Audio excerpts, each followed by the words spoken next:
जय हिंद दोस्तों, कैसे आप सब। आज हम पश्चिम बंगाल के प्रगनाथ जिले में स्थित गंगा सागर की बात करने जा रहे हैं, जो कि कहते हैं सारे तीर्थ बार बार लेकिन गंगा सागर एक बार। यह गंगा सागर वही स्थान है जहां पर गंगा नदी और बंगाल की खाड़ी का संगम होता है, इसलिए इस स्थान को कहा जाता है गंगा सागर। इस गंगा सागर में मकर संक्रांति के दिन भव्य मेला भी लगता है, जिसमें लाखों श्रद्धालु सम्मिलित होकर इस गंगा सागर में डुबकी लगाकर और कपिल देव के दर्शन करके धन्य धन्य हो जाते हैं। तो चलिए शुरू करते हैं आज की वीडियो। मैं आप लोगों को बताऊंगा गंगा सागर कैसे पहुंचना है, गंगा सागर में आपको कितने दिन का ट्रिप बनाना चाहिए, गंगा सागर में आपको रुकने और खाने पीने की क्या व्यवस्था है, गंगा सागर में आपको कौन से समय पर जाना चाहिए और वीडियो के अंत में यह भी बताऊंगा कि गंगा सागर को घूमने के लिए एक व्यक्ति का कुल खर्चा कितना लग जाएगा। तो दोस्तों बने रहिए मेरे वीडियो में, एक एक करके सारी बातों का विस्तार पूर्वक वर्णन करूंगा, जिससे आपको गंगा सागर यात्रा करने के लिए काफी सहूलियत होगी और आपका कुल खर्चा भी कम आएगा।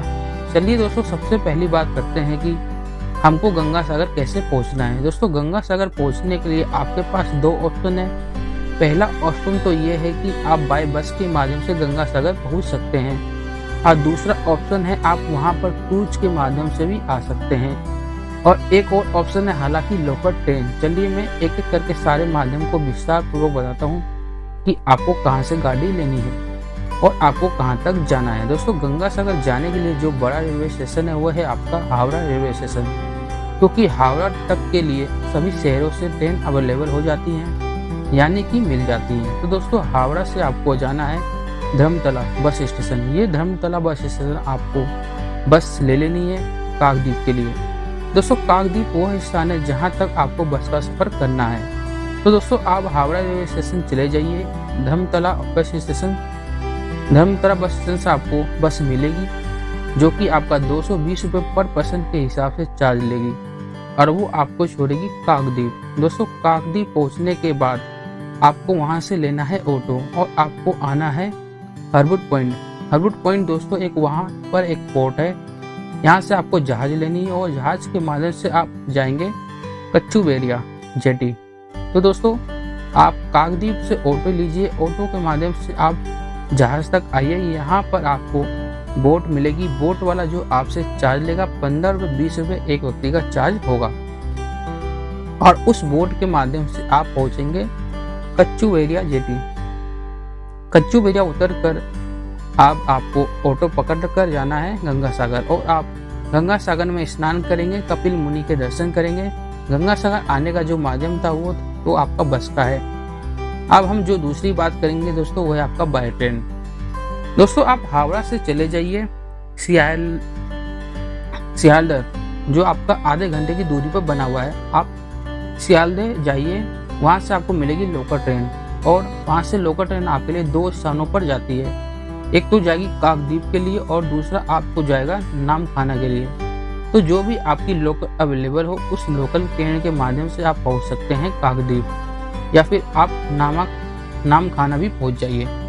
और इस तरीके से आप बोट के माध्यम से कच्चू बेरिया से आप आएंगे गंगा सागर। तो यह तो था आपका अगर आप लोकल ट्रेन का विकल्प चुनते हैं। हालांकि लोकल ट्रेन का जो परिचालन है वो समय समय पर नहीं है, हर टाइम आपको अवेलेबल नहीं होगा, इसलिए आप तीसरा ऑप्शन की तरफ जा सकते हैं, जो कि आपको डायरेक्ट मिलेगी मिलेनियम पार्क।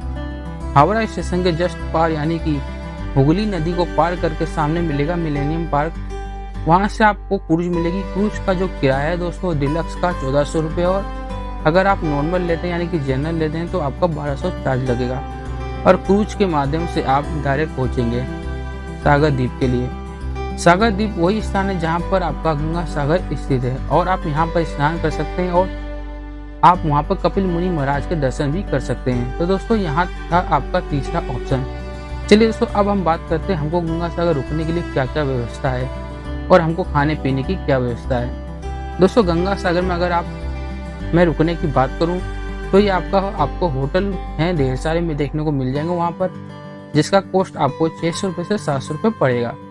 दोस्तों एक चीज़ और बताना चाहूँगा, अगर आप सस्ते बजट में रुकना चाहते हैं तो वहाँ पर जो कपिल मुनि मंदिर है ट्रस्ट की तरफ से वहाँ पर धर्मशाला अवेलेबल है, तो आप धर्मशाला में भी अपना स्टे बना सकते हैं। जो कि आपका 300 रुपये 400 रुपये एक दिन का पड़ जाता है और आप वहाँ आराम से अपना स्टे कर सकते हैं। 2 लोग आराम से वहाँ पर रुक सकते हैं। नहीं तो अगर आप प्राइवेट होटल में रुकते हैं तो आसानी से आपको होटल मिल जाएंगे। और यही अगर मैं बात करूँ खाने पीने की, वहाँ पर आपका सागर फूड कोर्ट है, यानी कि जो गंगा सागर है, सागर द्वीप में ही आपका सागर फूड कोर्ट है। वहाँ पर आप रेस्टोरेंट में जाकर भोजन ग्रहण कर सकते हैं। वहाँ पर भी आपको प्राइवेट होटल्स रेस्टोरेंट देखने को मिल जाएंगे, तो वहाँ पर भी जाकर आप अपना भोजन कर सकते हैं। चलिए दोस्तों, अगली बात करते हैं हमको गंगा सागर आना कब चाहिए और हमको गंगा सागर में कितने दिन का ट्रिप बनाना चाहिए। दोस्तों, गंगा सागर में जो अच्छा समय है वो है आपका अक्टूबर से लेकर फरवरी तक का, क्योंकि ठंडी के समय में ही आपको अच्छा माहौल देखने को मिलेगा और काफ़ी ज़्यादा मज़ा आएगा। क्योंकि गर्मी के समय में थोड़ा सा वहाँ पर ज़्यादा ही गर्मी पड़ती है, वह आनंद आपको नहीं आ पाएगा जो आनंद आपको विंटर के समय पर आएगा। दोस्तों, मकर संक्रांति के दिन यानी कि 14 जनवरी को गंगा सागर में कपिल मुनि क्षेत्र में मेला लगता है, जो कि गंगा सागर मेला के नाम से भी जाना जाता है। इस मेले में लाखों श्रद्धालु सम्मिलित होकर इस संगम में अपनी डुबकी लगाते हैं और कपिल मुनि महाराज के दर्शन करते हैं। तो दोस्तों, एक चीज मैं यह बताना चाहूंगा कि अगर आप मेले से बचना चाहते हैं तो आप इस मकर संक्रांति वाले टाइम पीरियड में ना जाएं। इसके बाद या इससे पहले आप गंगा सागर में जा सकते हैं और आपको ज़्यादा भीड़ देखने को नहीं मिलेगी और आपके साथ ही साथ सभी कोस्ट भी नॉर्मल रेट पर मिल जाएंगे। और अगर आप मेले वाले पर्व पर जाएंगे तो सारे किराया बहुत महंगी हो जाएंगी। चलिए दोस्तों, अगली बात करते हैं कि गंगा सागर हमको कितने दिन का ट्रिप बनाना चाहिए। दोस्तों, अगर आप हावड़ा मॉर्निंग में पहुंचते हैं तो आपको गंगा सागर में स्टे लेने की जरूरत नहीं है। कुल मिलाकर आप अपनी एक ही दिन में ही वापसी भी हो जाएंगे। रात तक आप हावड़ा आ जाएंगे, क्योंकि 3 घंटा जाना और 2-3 घंटा वहाँ पर दर्शन करना होता है और 3 घंटे में वापस आ सकते हैं। कुल मिलाकर यह कह देना चाहिए 10 से 12 घंटे में आप गंगा सागर के दर्शन कर लेंगे।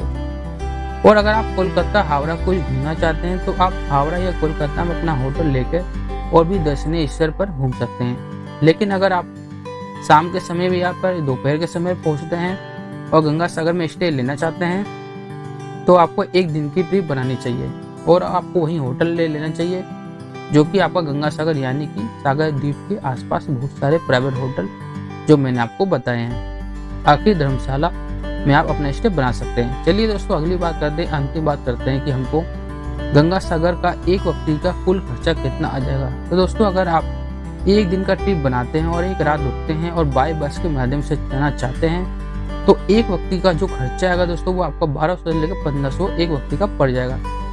और आप अगर गंगा सागर को भली भांति घूम सकेंगे। वही अगर आप क्रूज के माध्यम से जाते हैं, जो कि मैंने आपको बताया है कि मिलेनियम पार्क से आपको डायरेक्ट सागर द्वीप के लिए आपको क्रूज मिलेगी, उस क्रूज के माध्यम से आना चाहते हैं तो फिर आपका ये खर्चा 2500 रुपये से 3000 भी हो सकता है, क्योंकि क्रूज का टिकट ही केवल 1200 से 1400 रुपये जाता है। दोस्तों, ये तो था गंगा सागर यात्रा का संपूर्ण वर्णन। और आप किसी दूसरे वीडियो में खो जाएं इससे पहले आप हमारे चैनल इंडिया टू वर्ल्ड को सब्सक्राइब कर लीजिए और घंटी वाले चिन्ह पर क्लिक करना ना भूलिएगा। यह प्रक्रिया है एकदम निःशुल्क और आप देख पाएंगे हमारे वीडियो सबसे पहले। आज की वीडियो में दोस्तों फिलहाल इतना ही। कमेंट सेक्शन में आप अपने विचार जरूर व्यक्त कीजिए और आपको अगली वीडियो कौन सी यात्रा पर चाहिए वो भी आप कमेंट्स में जरूर बताइए। तब तक के लिए जय हिंद दोस्तों।